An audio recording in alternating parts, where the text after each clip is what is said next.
Are there any exercises that we can do to become better people? Yes, I would say yes. All right. By, like I said, working on oneself. So self-observation, Gurdjieff calls that self-remembering. And understand that I've mentioned Gurdjieff a bunch because of some of the questions you've asked.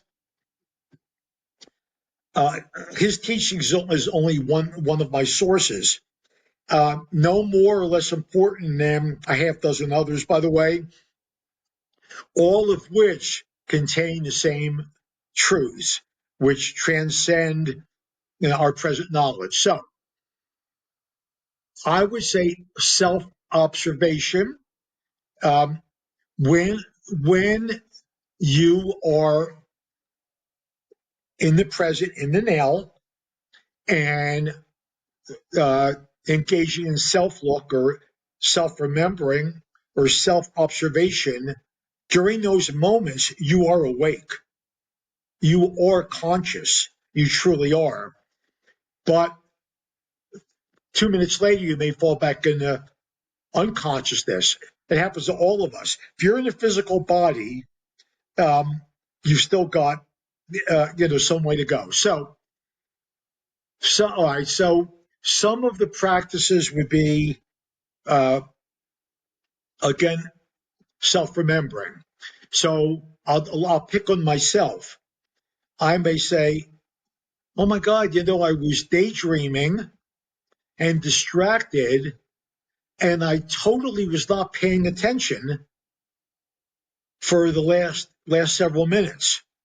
I put my keys down, and I don't know where they are. I have to go look for them. Well, how in the world can I put my keys down and not know where I put them unless I was not conscious when I did it?" Something I may read, something someone might say might frustrate me.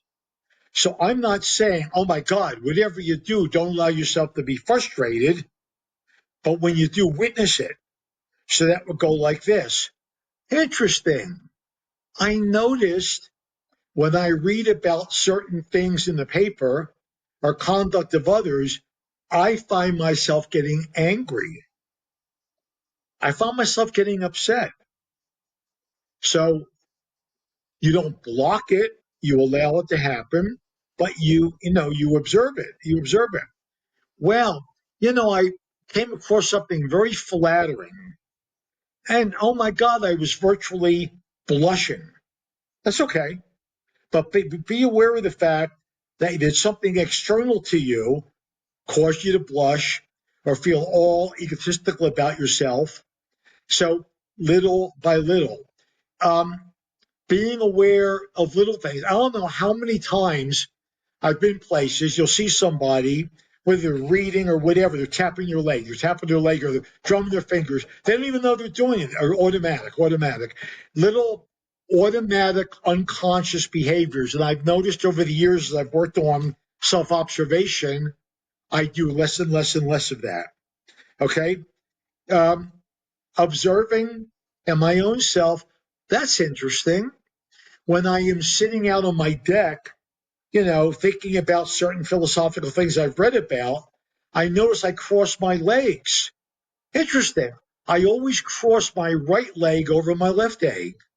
I never realized that before. Let me try crossing my left leg over my right leg.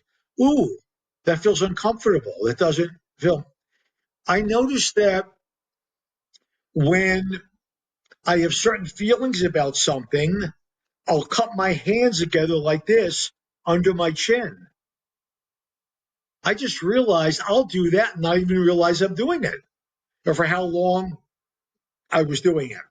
Those are little things that are very, very important. That's one. That's self-observation.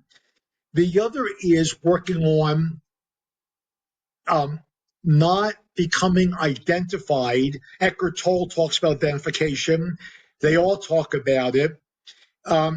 Again, identified. So let's say you're around someone and they have behaviors that are irritating, obnoxious. They talk too loudly. They there's something about them that's um, unpleasant. Okay, so to be bothered by that is to be spiritually asleep.